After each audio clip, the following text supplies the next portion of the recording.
Gowri's cook ട്യൂബിലേക്ക് എല്ലാവർക്കും സ്വാഗതം. ഇന്ന് സദ്യയ്ക്ക് വിളമ്പുന്ന ടേസ്റ്റി ആയിട്ടുള്ള പരിപ്പ് കറിയും കൂടെ ഒരു പച്ചടിയും ഉണ്ടാക്കാൻ പോകുന്നത് വീഡിയോ കാണാം.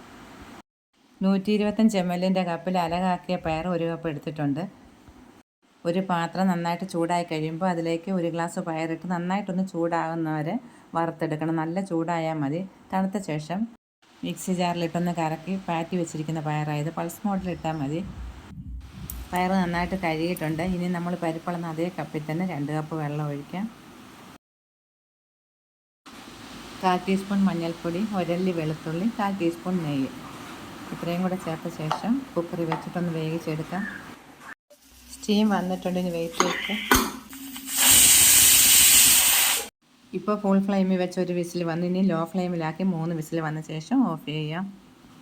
പയർ വേകുന്ന സമയം കൊണ്ട് ഇതിലേക്ക് ചേർക്കാൻ വേണ്ടുന്ന അരപ്പുണ്ടാക്കിയെടുക്കുന്നതിന് വേണ്ടി പയറെടുത്ത് അതേ കപ്പിൽ തന്നെ തേങ്ങ എടുത്തിട്ടുണ്ട്. 2 വെളുത്തുള്ളി ഇതൊന്ന് മുറിച്ച് ചേർക്കാം.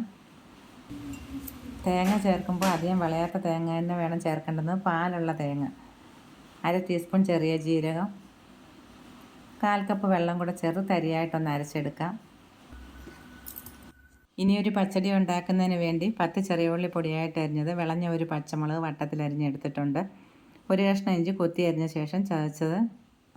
ആദ്യം കടുക് വറുത്ത് മാറ്റി വെക്കാൻ വേണ്ടി 1 ടേബിൾ സ്പൂൺ വെളിച്ചെണ്ണ ഒഴിച്ച് ചൂടായി കഴിയുമ്പോൾ 1/4 ടീസ്പൂൺ കടുക്, 2 ചെറിയ ഉള്ളി പൊടിയായിട്ട് അരിഞ്ഞത്, 1 വറ്റൽമുളക്, കുറച്ച് കറിവേപ്പില. പാകത്തിന് മൂത്തിട്ടുണ്ട്. ഇനി സ്റ്റവ് ഓഫ് ചെയ്യാം. ഇനി സ്റ്റവ് ഓൺ ചെയ്ത ശേഷം 1 ടേബിൾ സ്പൂൺ വെളിച്ചെണ്ണ ഒഴിക്കാം. എടുത്തു വെച്ചിരിക്കുന്ന ഉള്ളി, ഇഞ്ചിയും പച്ചമുളകും നന്നായിട്ടൊന്ന് പുരട്ടിയ ശേഷം വറുത്തെടുക്കാം. ഇതിൽ എണ്ണ കുറവായതുകൊണ്ട് 1/2 ടേബിൾ സ്പൂൺ വെളിച്ചെണ്ണയും കൂടി ഒഴിക്കാം. ഗോൾഡൻ കളർ ആയിട്ടുണ്ട്. ഇനി സ്റ്റവ് ഓഫ് ചെയ്യാം.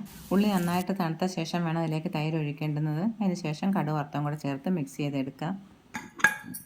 പരിപ്പ് വയ്ക്കുമ്പോൾ ചെറുപയർ നല്ല വെണ്ണ പോലെ വേകണം. ഇനി ഇതിലേക്ക് നമ്മൾ അരച്ച് വെച്ചിരിക്കുന്നത് ചേർക്കാം. പരിപ്പിന് ഇതുപോലെ തരിയോടുകൂടി വേണം അരയ്ക്കേണ്ടത്, ഒരുപാട് അങ്ങ് നൈസാക്കരുത്. ഇനി ഇതിലേക്ക് ആവശ്യത്തിന് വെള്ളം ഒഴിക്കാം. ഞാൻ ചൂടുവെള്ളം ഒഴിക്കുന്നത്, പച്ചവെള്ളം ഒഴിച്ചാലും മതി. ഇനി 1 ടീസ്പൂൺ ഉപ്പ് ചേർക്കാം. 1/2 ടീസ്പൂൺ വീതം 2 പ്രാവശ്യം ചേർത്തിട്ടുണ്ട്. വെള്ളം കുറച്ച് കൂടുതൽ ചേർത്ത് വേണം കലക്കി വെക്കേണ്ടത്. വീണ്ടും സ്റ്റവ് വെച്ച് ഒന്നുകൂടെ തിളയ്ക്കാൻ തുടങ്ങുമ്പോൾ നമുക്ക് സ്റ്റവ് ഓഫ് ചെയ്യാം. അധികം തിളപ്പിക്കരുത്. തണുക്കും തോറും കറി കുറുകും, അതനുസരിച്ച് വേണം വെള്ളം ഒഴിക്കേണ്ടുന്നത്.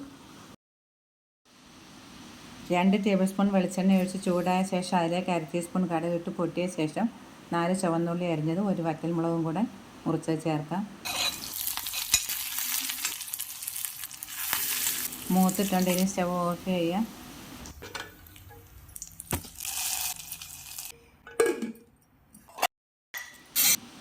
ഇനി ഇതിലേക്ക് തൈര് ചേർക്കാം.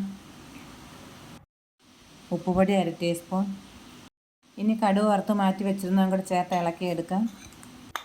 പരിപ്പും പച്ചടി ആയപ്പോൾ ഇനി ഒരു പപ്പടവും കൂടെ കാച്ചിയെടുക്കാം.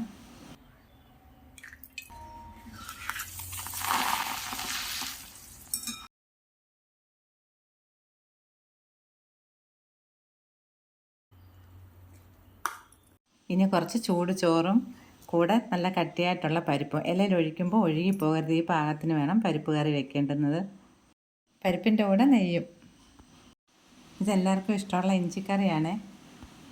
കുഞ്ഞുങ്ങൾക്കും വലിയവർക്കും ഒരുപോലെ കഴിക്കാവുന്ന സ്വാദിഷ്ടമായ ഒരു ഭക്ഷണമായത്.